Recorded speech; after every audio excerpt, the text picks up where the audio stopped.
제가 어느덧 이민 교회 담임 목회자로서 섬긴 것이 25년이 되었습니다.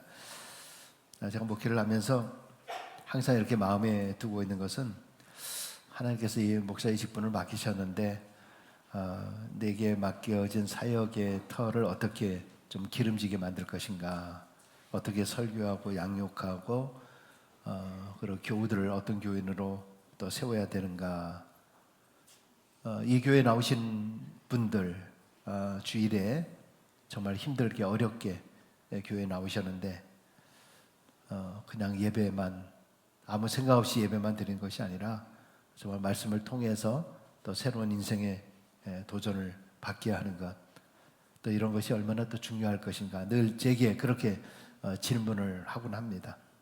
또 우리 교회가 어떤 교회가 되어야 될 것인가, 우리 소금갑이 영광교회 성도들은 어떤 교인이 되어야 될 것인가, 이런 그 사명에 대해서 늘 저에게 묻곤 합니다. 올해 특별히 하나님의 꿈이 나의 비전이 되어라고 하는 교회 표어를 생활하면서 이번 주 우리의 첫 해외 선교 교회인 니카라과 소금갑이 교회 헌당 예배를 앞두고 우리 교회가 어떤 사명을 감당해야 될지 이 에스겔서를 통해서 몇 가지로 좀 우리가 그 상징함, 또 이 교훈, 이런 것을 좀 말씀을 함께 나누고자 합니다. 이 본문의 그 에스겔은 이스라엘 백성들과 함께 바벨론 그발 강가에 있는 한 포로 수용소에 지금 에스겔이 있는 것입니다. 그가 하나님에게 처음 받은 그 메시지는 이스라엘의 파멸이었습니다. 그런데 오늘 말씀에 하나님께서 보여주시는 것은 거룩한 생수가 성전 문지방에서부터 나와서 황폐했던 이스라엘 땅을 다시 소생시키는, 강으로 발전시키는 그러한 그 소망이 넘치는 그런 환상의 말씀입니다. 성경을 읽었습니다만 그래도 다시 한번 1절 2절을 한번 다시 한번 좀 읽어보도록 하겠습니다. 그가 나를 데리고 성전문의 동쪽을 향하였는데 그 문지방 밑에서 물이 나와 동쪽으로 흐르다가 성전 오른쪽 제단 남쪽으로 흘러내리더라. 그가 또 나를 데리고 북문으로 나가서 바깥길로 꺾여 동쪽을 향한 바깥문에 이르시기로 본즉 물이 그 오른손으로 스며 나오더라. 이거 지금 에스겔이 받은 지금 환상의 모습입니다. 그런데 이 환상은 마치 이렇게 영화를 보는 듯한 성전의 안내자가 에스겔을 성전문으로 인도하면서 그런 것들을 지금 보여주는 그런 장면이거든요. 그래서 에스겔은 동쪽을 향한 성전 문지방 밑에서 물이 이렇게 나오는 것을 지금 보는 겁니다. 근데 그 물이 성전 안뜰에 있는 제단 쪽으로 흐르다가 성전의 오른쪽 제단이 이제 남쪽으로 이렇게 흐르게 되는 것입니다. 자, 그러다가 이제 3절과 5절 말씀 또 한번 읽겠습니다. 3절 5절. 그 사람이 손에 줄을 잡고 동쪽으로 나아가며 천척을 측량한 후에 내게 그 물을 건너게 하시니 물이 발목에 오르더니 다시 천척을 측량하고 내게 물을 건너게 하시니 물이 무릎에 오르고 다시 천척을 측량하고 내게 물을 건너게 하시니 물이 허리에 오르고 다시 천척을 측량하시니 물이 내가 건너지 못할 강이 된지라. 그 물이 가득하여 헤엄칠 만한 물이요 사람이 건너지 못할 강이더라. 자, 안내자가 에스겔을 데리고 스며 나오는 이 물이 만드는 물줄기를 지금 쭉 따라가고 있는 것입니다. 천척이면 약 한 450m 정도 되는데 그 거리를 재면서 동쪽으로 나아가면서 한번 측량할 때마다 에스겔에게 그 물을 건너게 하는 겁니다. 처음에 에스겔이 물을 이렇게 건너다 보니까 발목까지 이제 차오르게 되는 겁니다. 근데 안내자가 재면서 가다가 다시 또 천척이 이르는 곳에 이르렀을 때 에스겔이 건너보니까 이제 무릎까지 이제 차게 된 겁니다. 또 다시 천척으로 갔는데 이번에는 이 물이 허리까지 오게 되는 거죠. 그리고 또 다시 천척이 되는 곳에 이르렀을 때 보니까 거기는 이제 에스겔이 건너갈 수 없을 만한 그런 큰 물로 헤엄쳐야만 가는 곳이 되어졌다. 여러분, 성전의 문지방에서 스며 나온 물이 마침내 큰 강을 이룬 것, 워낙 깊고 넓어서 이제 건너갈 수 없게 된 그런 강이 된 겁니다. 이렇게 물이 변하는 것을 보면서 놀라고 있는 에스겔에게 6절 한번 같이 읽습니다. 6절. 그가 내게 이르시되 이제 내가 이것을 보았느냐 하시고 나를 인도하여 강가로 돌아가게 하시기로. 그러면서 이제 너에게 더 놀라운 것들을 이제 보여주겠다 하는 것이 이제 7절부터 12절까지의 말씀입니다. 이것은 읽지는 않겠습니다만 제가 잠깐 설명을 드리면은 이제 에스겔을 이제 강가로 인도하여 내는데 눈앞에 아주 수없이 많은 나무들, 그리고 강 좌우편에 질비하게 이 나무들이 쫙 서 있는 것을 보게 되는 겁니다. 환상 가운데서 보게 되는데 이 성경을 보니까 그것이 어쩌다 하나씩 있는 것이 아니라 7절에 보니까 9절에 보니까 10절에 보니까 심이 많더라.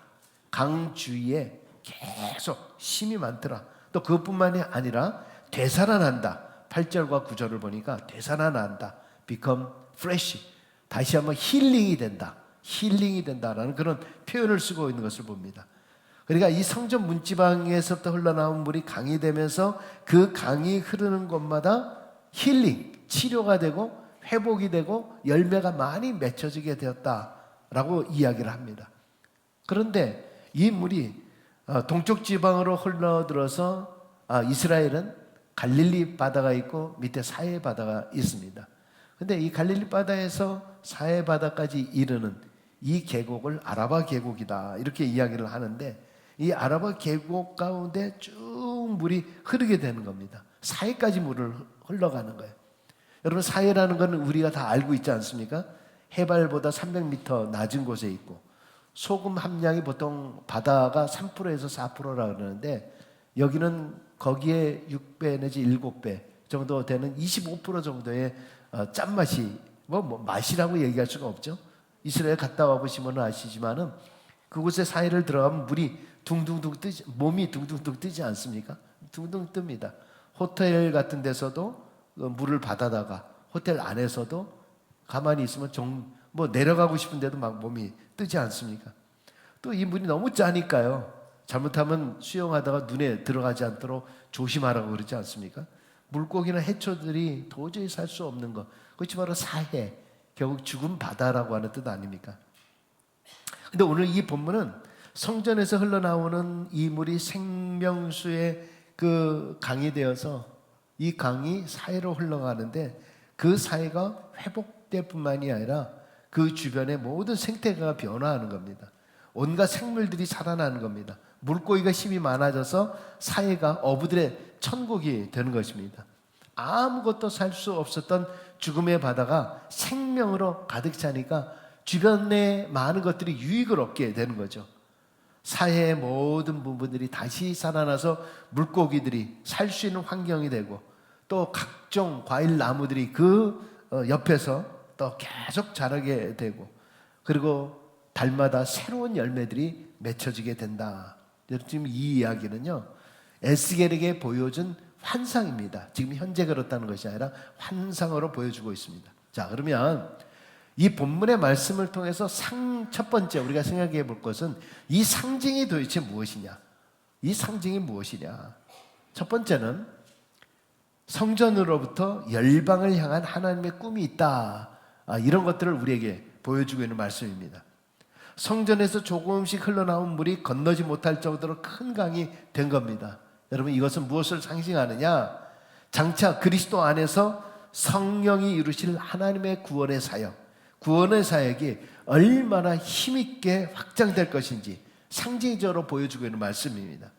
생수의 강이 아까 제단이 어디에 있다 그랬어요? 예루살렘에 있다 그랬습니다. 그 예루살렘부터 사해로 쭉 이루게 되는 이 모습은 예수님께서 승천하신 후에 우리가 조금 아까 우리 니카라과 팀에서 찬양을 했습니다마는 가서 제자 삼으라. 어디까지요? 예루살렘과 온 유다와 사마리아와 땅끝까지. 이 모습이 어떤 모습인가요? 생수의 강에서 흘러나오는 것이 사방으로 펼쳐가는 그 모습을 우리에게 상징적으로 보여주고 있죠. 또 어떤 상징을 보여줍니까? 치유와 회복과 소생의 역사가 일어나게 된다는 것을 보여주고 있습니다. 성전에서 흘러나온 이 생수의 강이 팔레스타인 지방의 가장 메마른 지역을 지금 비옥하게 만드는 거 아닙니까? 생수의 강이 흘러가는 곳마다 다시 힐링이 되고 다시 사는 역사가 일어나게 되는 겁니다. 이와 마찬가지로 생수의 강에 많은 생물들이 살아나듯이 하나님의 복음이 전해지는 곳에서 구원받은 신자들이 막 넘쳐나게 되는 거예요. 그곳에 상한 심령들이 다시 치유되고 회복되는 역사가 일어나는 겁니다. 교회가 세워지는 그곳에 복음만이 아니라 그들의 삶이 바뀌게 돼요. 바로 이것이 오늘의 교회와 성전의 사명이라는 것을 보여주고 있는 말씀이죠. 자, 그래서 어떻게 됩니까? 세 번째, 풍성한 열매를 주는 거예요. 풍성한 열매. 자, 계시록 22장 1절과 2절에 있는 말씀 같이 있습니다. 또 저가 수정같이 맑은 생명수의 강을 내게 보이니 하나님과 및 어린 양의 보호자로부터 나서 이르더라.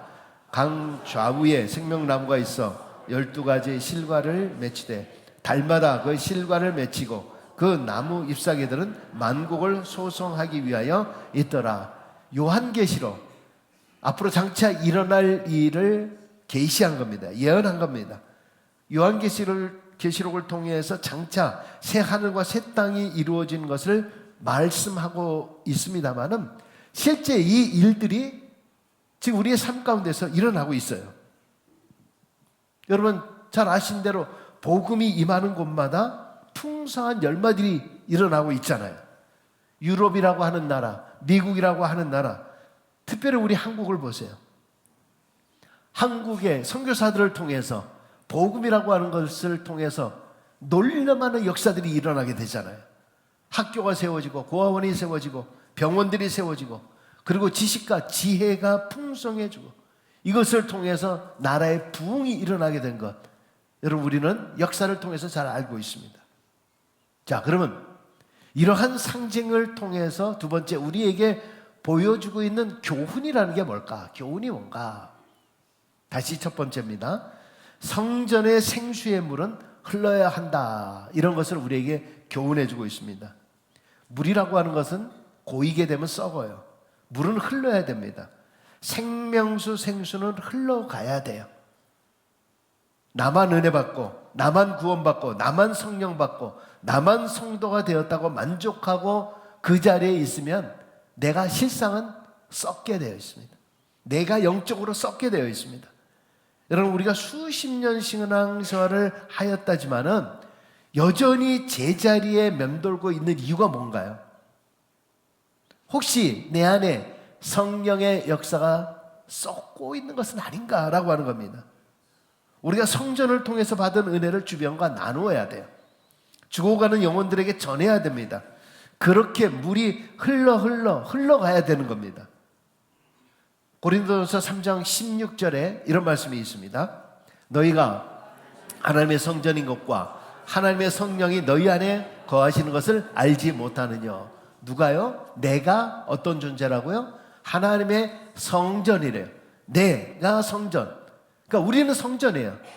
그러면 작은 성전인 우리를 통해서 성령의 생수가 주변으로 흘러가야 되는 겁니다.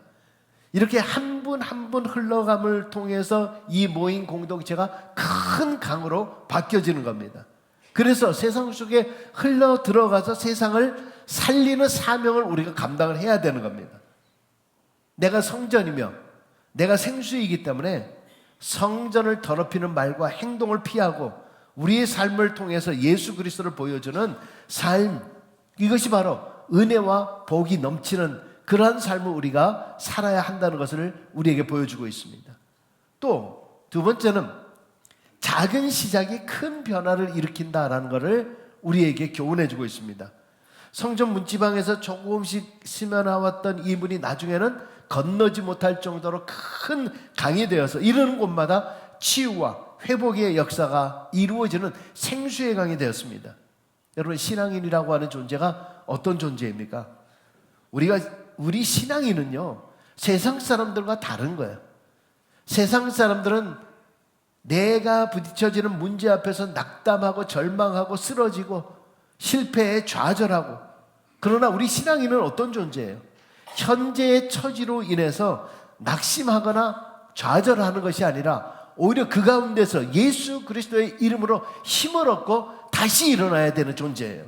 그렇기 때문에 눈에 보이는 현재의 상황보다 더 중요한 것은 비록 내가 볼 때는 끝인 것처럼 보이지만은 바로 그 절망의 끝자락에서 하나님이 다시 역사하신다는 거잖아요.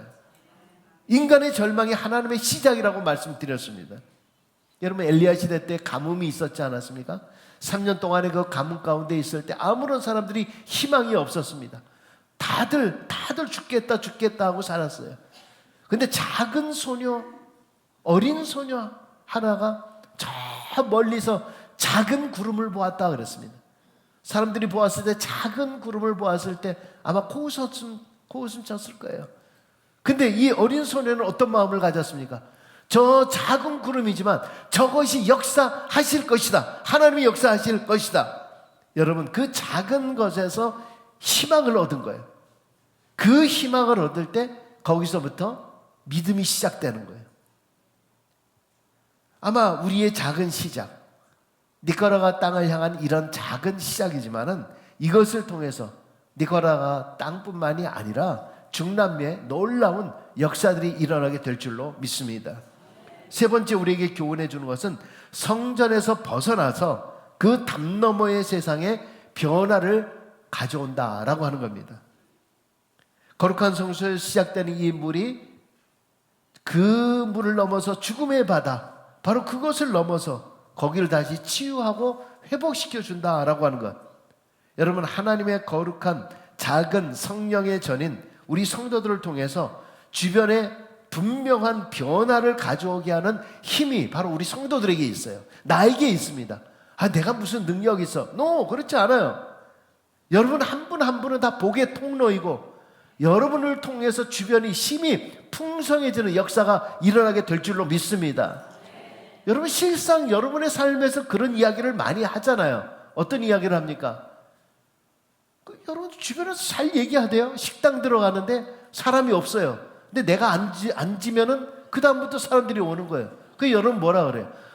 역시 내가 오니까 사람들이 막 몰리네. 이 가게가 안 되더니 내가 들어오니까 쫙 사람들이 몰리네. 그 자랑이잖아요. 아니십니까? 자랑이에요. 그거 자랑이지만 그게 축복인 줄로 믿습니다. 여러분, 그러니까 내가 갔더니 식당에 사람들이 많이 몰려온다 자랑했잖아요. 그러면 자랑한 걸로 있어야 되지. 사람들 많아지니까 나한테 서비스가 형편없네. 그냥 사람 많아지니까 빨리 안 갖다 주네. 여러분, 짜증 부리지 마세요. 짜증 부리세요. 내가 나로 인해서 이 가게가 지금 복을 받고 있으니까 나는 천천히 서비스 받아도 돼. 나 때문에 이 사람들이 왔으니까 그 사람 먼저 해주세요. 그 사람 먼저 주세요. 왜 밥 안 줘? 왜 빨리 안 줘? 그러지 마시고요. 기도하셨으면은, 그런 말 하면은 그 예수 믿는 사람 어떻게 되겠어요? 그러지 마세요. 나로 인해서 복을 받는 거예요. 오늘 점심 드시러 어디로 가시면은 사람들이 막 몰려올 거예요. 여러분 가시는 마다, 영광교회 교인들이 가는 곳마다 그곳이 넘쳐나게 될 줄로 믿습니다. 할렐루야. 가끔 그래요. 어떤 성도님들이 제가 목사에서 이렇게 가면은 그런 말씀 하시죠. 목사님이 오시니까 이게 사람들이 자꾸 늘어나네요. 기분이 좋다. 기분 안 좋을 것 같아요? 기분 좋죠. 왜 안 좋아요? 예? 여러분, 우리가 왜냐하면 하나님의 사람이 그런 존재잖아요. 우리가 복동이잖아요. 복의 통로자잖아요. 우리가. 여러분, 우리 교회도 마찬가지예요. 우리가 성전을 지었으니까 여기 성전이 좋사오니 여기에 안주하고 있으면 안 돼요. 오히려 우리는 점점 더 지금 세상이 황폐해지고 있잖아요. 우리 이 세상을 향해서 생명과 회복과 부흥과 치유를 가져다주는 그런 사명을 감당해야 돼요. 그렇기 때문에 이사야 60장 1절에 이렇게 말씀을 하고 있습니다. 일어나라, 빛을 발하라. 이는 내 빛이 이르렀고 여호와의 영광이 내 위에 임하였음이니라. 아멘. 우리는 어떤 존재예요? 세상의 소금과 빛이라 그랬어요. 어디에? 세상에. 근데 사람들은 보면은 교회에서 소금과 빛 역할로 끝나려고 그래요. 그것이 아니라 너희는 세상의 소금과 빛이라, 빛을 발하라 라고 말씀하고 있습니다. 이 안에만 있으면 되는 거 아니에요. 얼마 전에 충격적인 저는 그 통계 자료를 봤는데요. 아마 보신 분들 계실 거예요. 지난 주간이었죠. 한국교회입니다만은 한국교회 신뢰도를 평가한 것들, 여론조사 이런 것을 한 것 같은데요. 한국교회를 신뢰한다는 퍼센테이지가 31.8%고요. 불신한다는 게 63.9%예요. 그런데 더욱더 제가 충격적인 것은요. 불신한다는 것, 한국교회를 불신한다는 30대가 불신한다는 건 73.5%. 그리고 40대가 한국교회를 불신한다는 게 74.7%. 별로 놀라지도 않으시네요. 저는 너무 깜짝 놀랐는데. 저는 이걸 보면서요. 아니 30대, 40대들이 이러면 그 아이들이 있잖아요. 아이들을 교회를 보내겠어요? 교회에 오겠어요? 그러니까 지금 교회 학교들이 붕괴되고 있잖아요. 주일학교들이 지금 붕괴되고 있잖아요. 여러분 그런데 그 아래 통계들을 보니까요. 실제 개신교가 다른 종교들에 비해서 세상에 좋은 일을 얼마나 많이 하는지 몰라요. 거의 한 70% 되더라고요. 그러니까 다른 불교도 있고 무슨 뭐도 있고 그러는데 개신교 기독교가 세상에서 좋은 일을 하는 게 70% 이상을 우리가 감당을 하고 있는데도 불구하고 우리 한국 교회에 대한 불신은 30, 40대는 73%라는 거예요. 여러분 이것을 어떻게 해석하고 어떻게 생각해 봐야 될까요? 세상 사람들은요. 우리가 어떤 일을 하느냐보다도요. 우리 크리스찬이라고 하는 사람이 세상의 삶 속에서 정말 어떤 모습을 보이고 있느냐, 이 사람이 진짜 이 삶 속에서 어떤 삶을 살고 있느냐, 이거를 지금 더 보고 있다는 거예요. 여러분 교회 안에서만 소금과 빛이 되어서는 안 돼요. 주일에만 소금과 빛 크리스찬이 아니라 일주일 내내 우리의 삶의 현장 속에서 우리는 소금과 빛으로서의 크리스찬다운 모습을 온전히 보여야 하는 줄로 믿습니다. 여러분 이번에 우리가 니카라과에 더러도 소금과 빛 영광교회를 세우게 되고 여러분 작은 성전인 여러분의 정성을 통해서 정말 하나님의 놀라운 역사가 지금 세워지는 거예요. 여러분께서 정말 어려운 가운데서도 드려지는 이 일들을 통해서 이것이 결국 우리 교회 문지방을 통해 가지고 이 성령의 생수가 이것이 저 니카라과 땅에 처음에 지금은 미약해서 어쩌면은 발목 정도로 지금 와 있을지 몰라요. 그러나 이것이 점차 우리의 기도를 통해서 무릎으로 그리고 허리로 키를 차 올라서 그 땅이 정말 새롭게 소생되면서 회복과 치유와 부흥의 역사가 일어나게 될 줄로 믿습니다. 여러분 교회를 통해서 세상을 변화시키는 생명의 강이 흐를 수 있는 부정적인 것이 아니라 우리의 교회를 통해서 바로 이러한 역사들이 일어난 환상을 볼 수 있기를 바랍니다. 우리 교회를 통해서 성전의 문지방에서 흘러나온 물이 강물이 되어서 정말 썩어가는 저 사해 땅이지만은 그것을 다시 고기가 살게 하고 큰 강물이 정말 사망의 음침한 골짜기와 같은 바로 그곳에 다시 한번 생명수 생수와 더불어서 많은 나무들이 자랄 수 있는 바로 그러한 세상을 살리는 꿈과 환상을 볼 수 있게 되기를 바랍니다. 여러분 자꾸 교회를 부정적으로 생각하지 마세요. 교회를 다니는 사람들이 왜 교회를 부정적으로 생각하십니까? 우리 교회가 얼마나 많은 사역들을 감당하고 있는데 여러분 교회를 여러분 비난하지 마세요.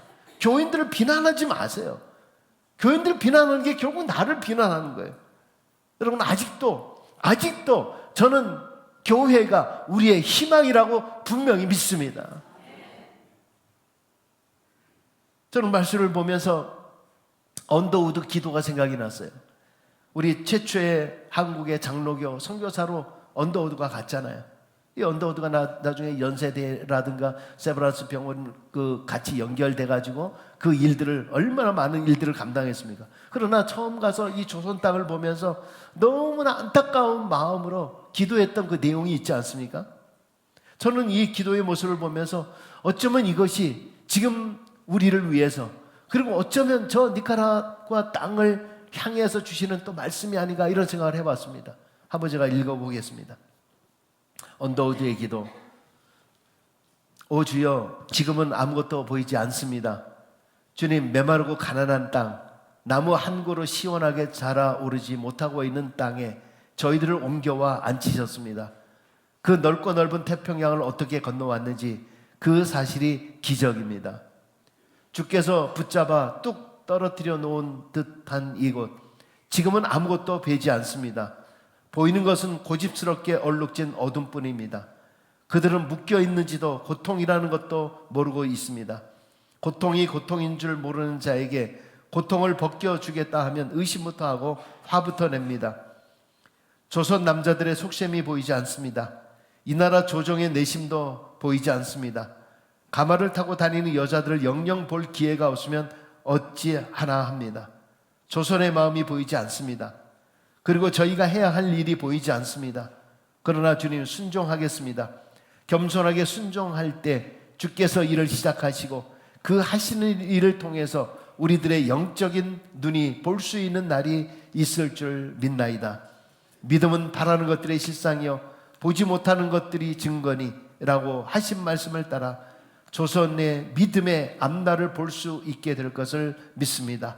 지금은 우리가 황무지 위에 맨손으로 서 있는 것 같사오나, 지금은 우리가 서양 귀신 양귀자라고 손가락질 받고 있사오나, 저희들이 우리 영혼과 하나인 것을 깨닫고 하늘나라의 한 백성, 한 자녀임을 알고 눈물로 기뻐할 날이 있음을 믿나이다. 지금은 예배드릴 예배당도 없고 학교도 없고 그저 경계와 의심과 멸시와 천대함이 가득한 곳이지만 이곳이 머자나 은총의 땅이 되리라는 것을 믿습니다. 주여, 오직 제 믿음을 붙잡아 주소서. 여러분, 이 언더우드 기도는 선교사 언더우드가 19세기 말 조선 땅에서 복음의 씨앗을 뿌린 그때의 그 안타까운 심정을 우리가 볼 수가 있습니다. 선교 초기에 우리 조선 땅을 보았을 때 무슨 미래를 볼 수 있겠어요? 조선은 메마르고 가난한 땅이었습니다. 보이는 것은 어둠이었고 사람들은 고통이 고통인지도 모르고 그렇게 살고 있었습니다. 언더우드는 조선 남자들의 속마음을 읽을 수가 없었고 가마를 타고 다니는 여자들을 접하는 것도 불가능해 보였습니다. 무엇부터 정말 시작해야 될지 그야말로 막막할 뿐이었습니다. 그러나 언더우드는 하나님께 순종을 약속을 했고 주님이 펼쳐주실 미래를 기대했습니다. 눈물로 기뻐할 날이 있음을 그는 분명히 믿었습니다. 어두운 조선의 땅이 은총의 땅이 되리라는 것을 믿었습니다. 돌이켜보면 초기의 선교사들은 사막에서 백합화를 꽃피운 이들이었습니다. 그들은 불타는 사랑으로 그리스도의 복음을 전하였습니다. 그의 기도는 하나님의 계획과 섭리 가운데 정말 물이 바다 덮음같이 하나님이 인정하시는 그 놀라운 역사 30배, 60배, 100배의 결실을 세우게 되었고 결국 복음의 역사를 통해서 오늘의 우리 한국 땅은 정말 초인류 국가로 지금 성장해 나간 하나님께서 부흥의 역사뿐만이 아니라 삶까지 변화시키는 놀라운 역사를 하나님께서 허락해 주신 줄로 분명히 믿습니다. 여러분 한 분 한 분이 성령의 작은 성전이 되어서 여러분을 통해서 하나님의 성령의 기름 부으심의 역사가 흘러 여러분의 주위의 모든 것들이 다시 솟게 되고 다시 살게 되고 다시 치유되는 그런 축복되는 그런 역사가 일어나게 되길 주의 이름으로 축원합니다. 여러분들이 기도하시고 여러분들이 가시는 곳마다 또 하시는 일들마다 정말 내가 그곳에 감을 통해서 다시 솟게 되는 역사, 치유가 되는 역사, 회복의 역사, 축복과 부흥의 역사들이 일어나게 되길 간절히 주의 이름으로 축원합니다. 기도하겠습니다. 하나님.